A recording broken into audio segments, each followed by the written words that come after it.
برام هر چی میگفتی کریستوف داستان دریایی به کشتی ما حمله کردن. لباس قرمز منو بیارید.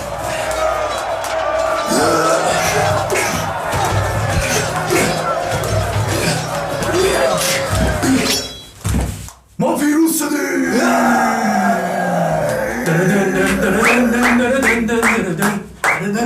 کریستوف دا این فلسفه لباس قرمز چی بود؟ برای این بود که اگر خون ریزی کردم و زخمی شدم شما نفهمید و روحیتون رو از دست ندید. دمت گرم. قسم نخور بگیم. کریستوف دا 10 تا کشتی دوستان دریایی همزمان به ما حمله کردن. 10 تا کشتی؟ لباس قرمز کریستوف دا رو بیارید. نه لباس قرمز به کارم نمیاد. شلوار قهوه‌ای رو بیارید.